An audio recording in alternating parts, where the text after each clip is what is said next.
Hello and welcome to Health 247 on Rapid Television, your trusted source for information on health issues that impact our daily lives. Today, we focus on baby blues, a common but often misunderstood emotional experience that affects many women in the days and weeks following childbirth.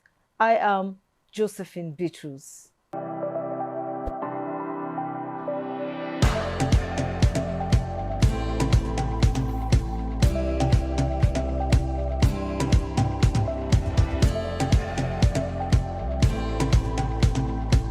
The birth of a child is often described as one of life's happiest moments. Families celebrate, friends offer congratulations, and a new chapter begins. But behind the smiles and excitement, many new mothers face emotional challenges that are rarely talked about. For some women, the days following childbirth can bring unexpected feelings of sadness, anxiety, and emotional exhaustion. This experience, commonly known as baby blues, affects many mothers and is considered a normal part of the postpartum journey. In this week's episode of Health 247, we examine what baby blues is, why it happens, and how support from loved ones can make a difference. The arrival of a newborn is often met with joy and anticipation.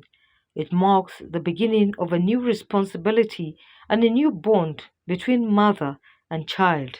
Yet, for many women, the days after childbirth can be emotionally overwhelming as they adjust to the physical and emotional demands of motherhood.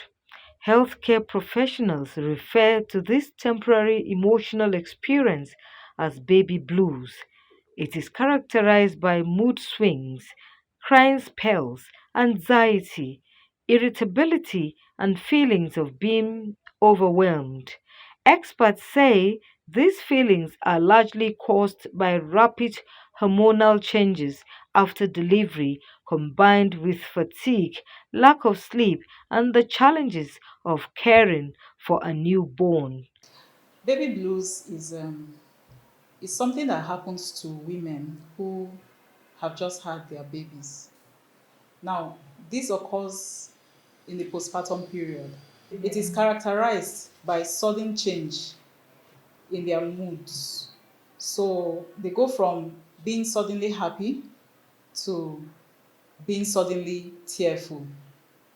Another characteristic is that they tend to feel very irritable over little things. They tend not to sleep very well. They may sleep, but not as much. Then also, they get unnecessarily anxious over little things. So when that happens to a mother who has just had a baby, is what we call baby blues. Anything that changes their moods, their attitude, their behavior, and then makes them unnecessarily anxious, then it's termed baby blues. Baby blues is a very common experience among new mothers, affecting an estimated 50 to 80% of women after childbirth. It usually occurs within the first few days after delivery and is characterized by temporary feelings of sadness, mood swings, anxiety, and emotional sensitivity caused by hormonal changes, physical exhaustion, and the adjustment to caring for a newborn. In most cases, these symptoms are mild and resolved on their own within 1 to 2 weeks with adequate rest and support from family and loved ones. Now, when we look at baby blues, it's something that is very common, it's very prevalent in our society. And I'm looking at the women in particular. Among the population or the female population, we're talking about between 7 to 8 in every 10 women So we have 7 or 8 of them who will experience baby blues at some point in their lives. And for some, it gets better when they subsequently have other kids after the first one. So the tendency for them to have baby blues in successive pregnancies might be a little bit lower. However, it is a very common occurrence that we see in women who have had their babies. Baby blues after childbirth are mainly caused by the rapid hormonal changes that occur after delivery, particularly the sudden drop in estrogen and progesterone levels. So now, during pregnancy, we have two hormones that is usually there to support the pregnancy. We have what we call the estrogen and the progesterone.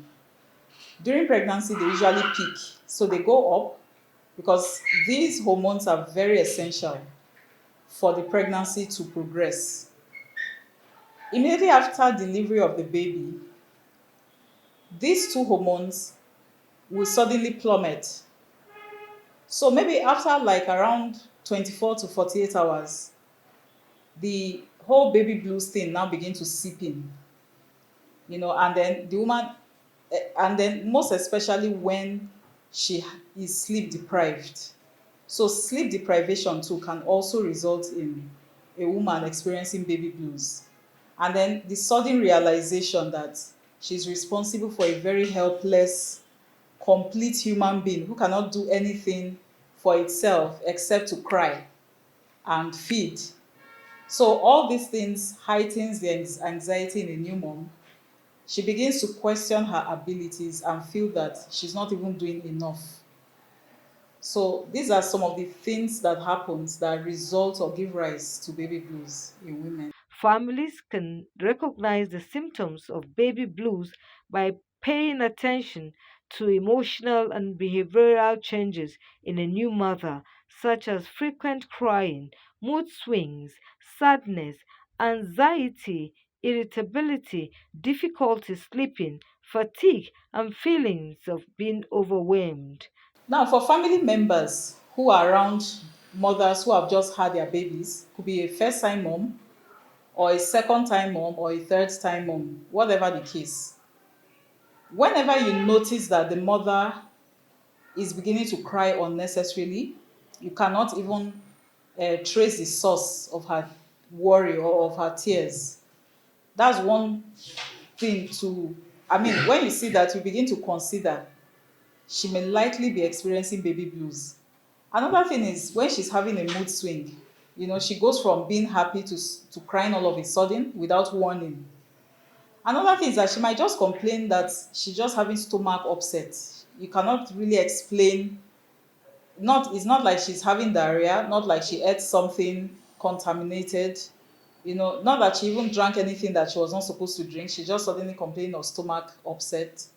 Or you just notice that she's unnecessarily anxious than usual.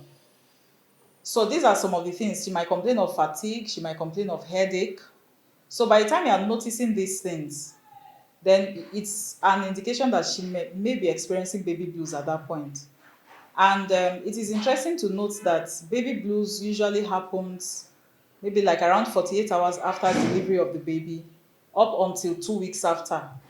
So that period, she's always complaining of not sleeping very well, even when the baby is fast asleep, and so by the time you notice some of these subtle signs, because there are even times the mother might not even be aware of what is going on with her.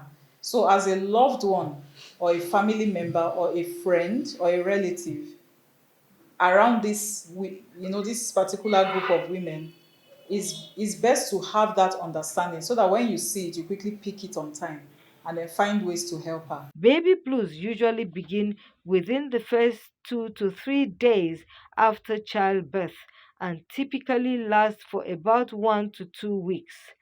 It peaks around maybe day 2 of following delivery of the baby, and it can continue for the next 10 to 14 days.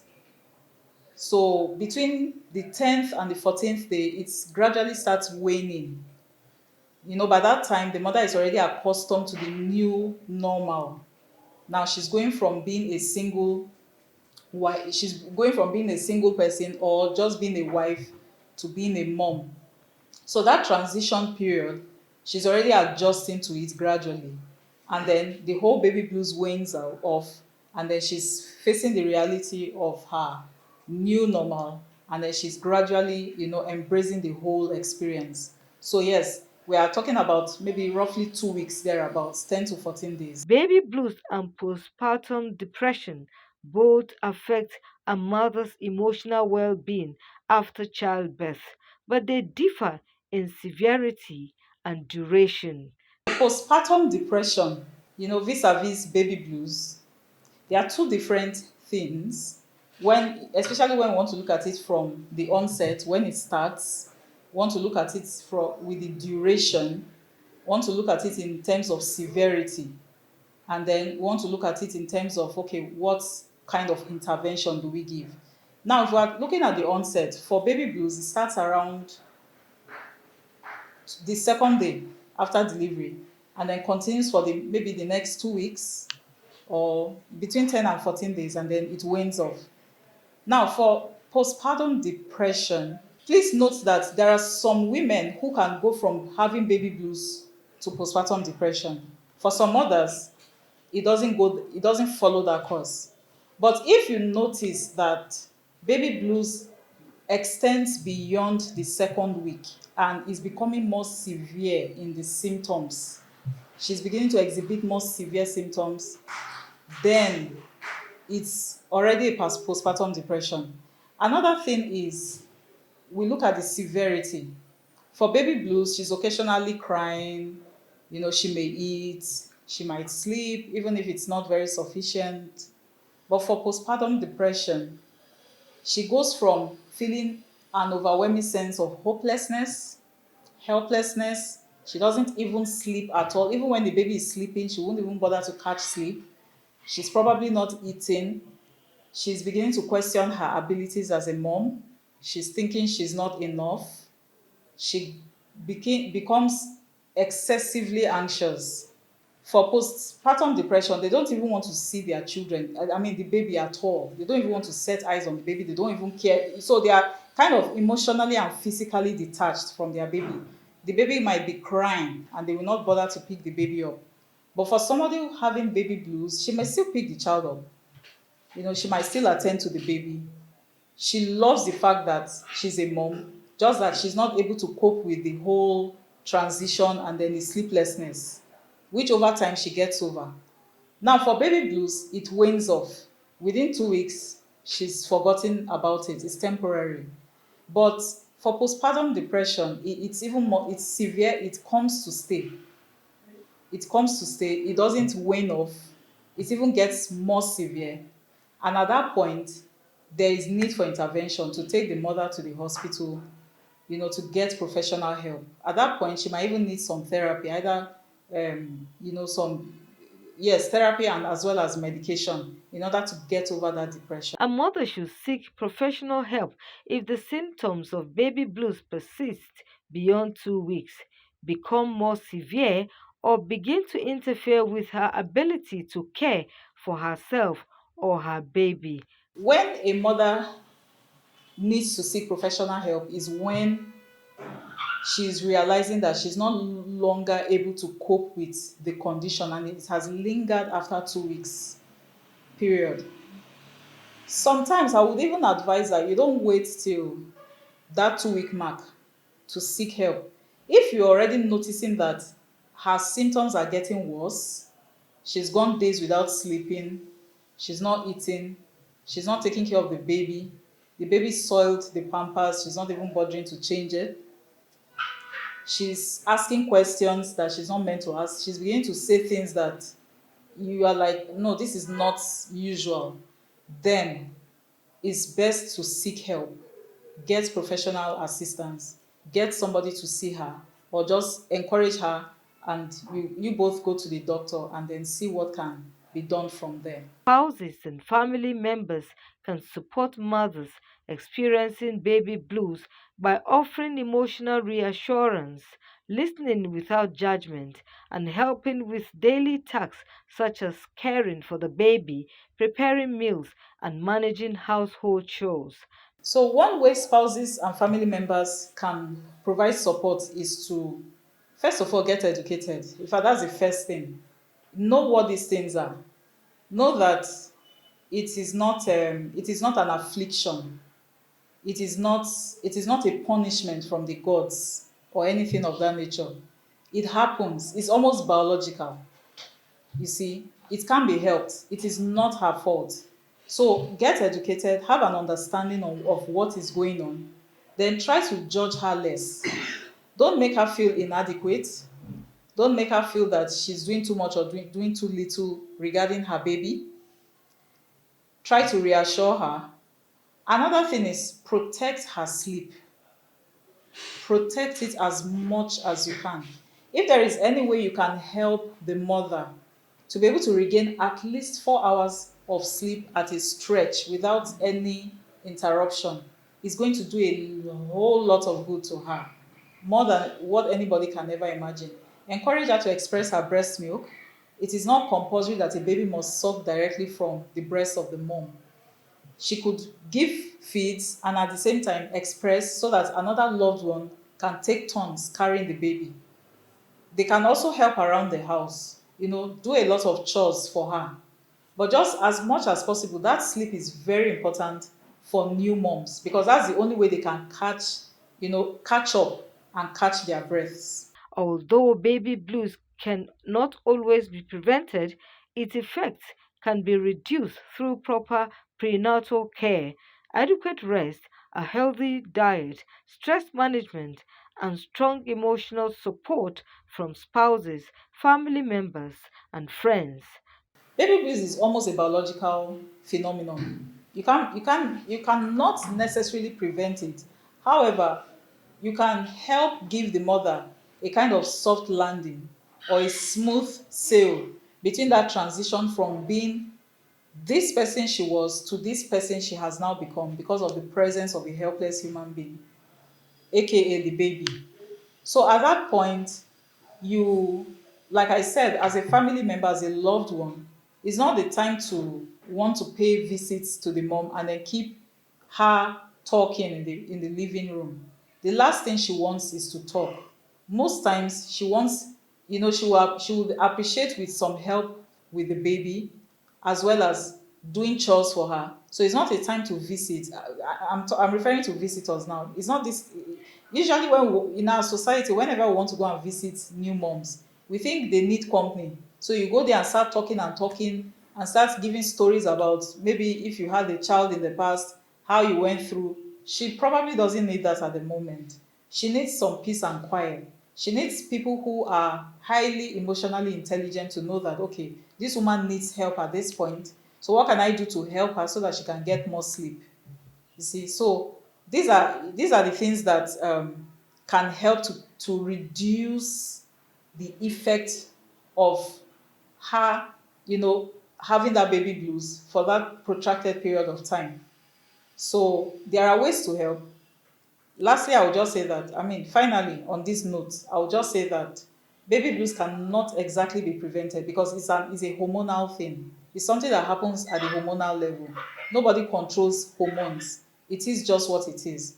We can only just help the mother to transition seamlessly from this point to this point without feeling the full weight of the condition on her. To mothers experiencing these emotions, it is important to know that they are not alone and that what they are feeling is common and often temporary.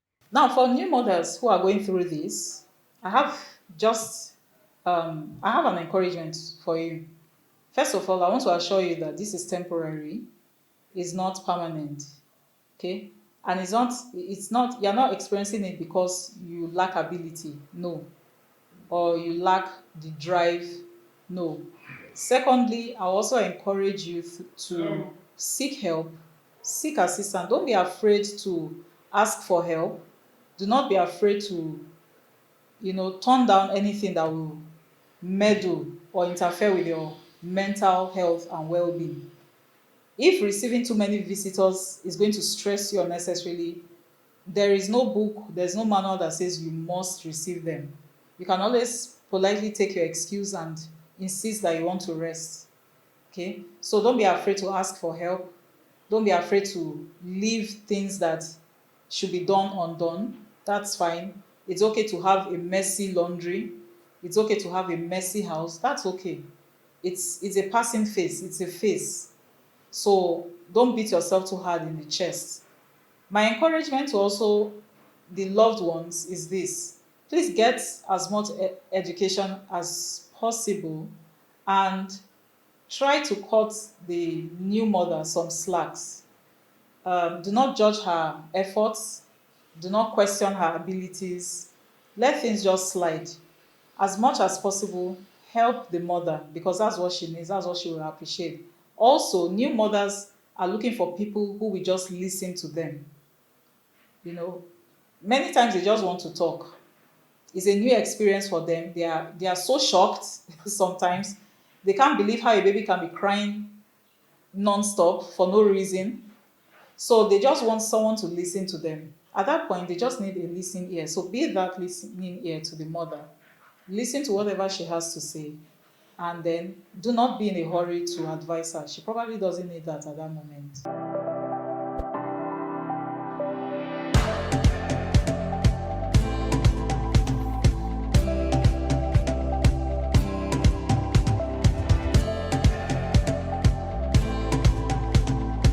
Baby blues may be a common experience for many new mothers, but understanding its signs and encouraging open conversations can help ensure that women receive the support they need during one of the most important periods of their lives. Thank you for watching Health 247 on Rapid Television. Tune in next week for more. Until then, eat well, stay healthy, and take care. I am Josephine Beatrice.